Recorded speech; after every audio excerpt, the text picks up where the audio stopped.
আজ আমি এখানে দাঁড়িয়ে আপনাদের সামনে আমার বাংলাদেশের ভক্তদের নিয়ে গুরুত্বপূর্ণ কিছু কথা বলতে চাই। আমি জানি আপনাদের অনেকেই ভাবছেন ট্রাম্প বাংলায় কথা বলছে কেন। বন্ধুরা, আমি শুধু বাংলায় কথা বলছি না, আমি বাংলার চেতনা নিয়েও বলছি। কিন্তু কেন বলুন তো? আমেরিকায় আমরা আব্রাহাম লিঙ্কনকে সম্মান করি, ভালোবাসি, কিন্তু আমরা কি তাকে জাতির পিতা বানিয়ে ব্যবসা করি? আমি আমার শপথ অনুষ্ঠানে তার নাম একবারও বলিনি। এতে তার যেমন মান ইজ্জত যায়নি, আমেরিকারও সম্মান ক্ষুণ্ণ হয়নি। আমি প্রেসিডেন্ট হিসেবে শপথের পর লিঙ্কনের মাজারে ফুল দিয়ে তার দোয়া নিয়েছিলাম, ওটাই না। আমি কিন্তু সেখানে না গিয়েও আমার কাজ দারুণভাবে চালিয়ে যাচ্ছি। আমেরিকারা কিন্তু আমার কাজে হাত তালি দিয়েই চলেছে। বন্ধুরা, আমরা এগিয়ে চলেছি, ভবিষ্যতের দিকে তাকিয়ে আছি। কিন্তু বাংলাদেশে তোমরা শেখ মুজিব আর জিয়াকে নিয়ে পড়ে আছো। তারা যদি কবর থেকে উঠে আসেন, তাতেও কি দেশের অর্থনীতির উন্নতি হবে? আমি শপথের দিন একবারও জর্জ ওয়াশিংটনের নাম নেইনি, তাতে কি তিনি কম সম্মানিত হলেন? আমরা তো ওয়াশিংটনের জন্মদিনে কেক কাটি না, তোমরা চেতনার জন্মদিনে মিছিল করো। চেতনা নিয়ে পড়ে থাকার মানে কি? চেতনা কি কোনো নতুন অ্যাপ নাকি, যা আপডেট করতে করতে ব্যাটারির চার্জ ফুরিয়ে যাবে? আমেরিকানরা যদি প্রতিদিন স্বাধীনতা যুদ্ধ নিয়ে পড়ে থাকত, তাহলে আমরা আজ এত বড় শক্তি হতে পারতাম। আমরা ব্রিটিশদের বিরুদ্ধে রক্তক্ষয়ী যুদ্ধ করেছি, কিন্তু আজ ব্রিটেন আমাদের অন্যতম সেরা বন্ধু। আর তোমরা পাকিস্তান নিয়ে এত বিদ্বেষ কেন? 1971 তো ইতিহাস, 21 সালে এসে এখনো একাত্তর করছো। এটা আমি সারা বিশ্বে কোথাও দেখিনি। উঠতে বসতে শুতে এতবার 71 বলছো যে মনে হয় ইতিহাস বইও ঘুমিয়ে পড়েছে।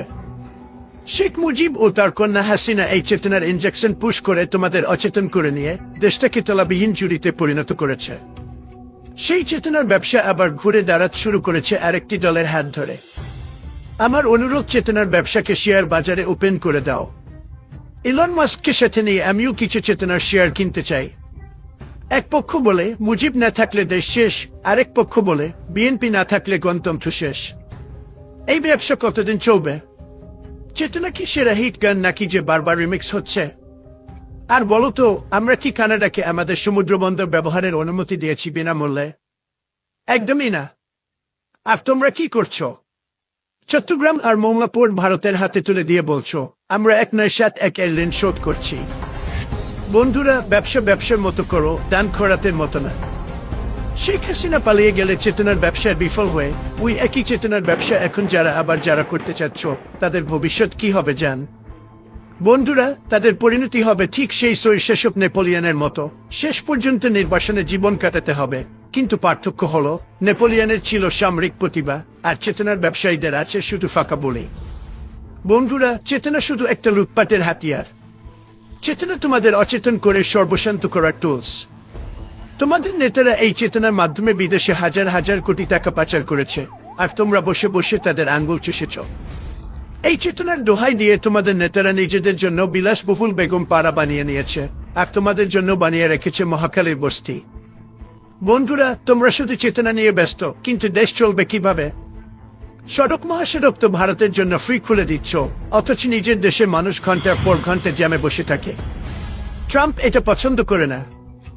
আমেরিকায় যদি এমন হতো, আমি নিজেই রাস্তার ধারে দাঁড়িয়ে ট্রাফিক সামলাতাম। তাই আমি বলছি, বন্ধুরা, একটু বাস্তব হও। 71কে সম্মান দাও, কিন্তু 2025 নিয়ে ভাবো। আমেরিকা বাংলাদেশকে ভালোবাসে, আমি বাংলাদেশকে ভালোবাসি, কিন্তু আমি চেতনার ব্যবসা ভালোবাসি না।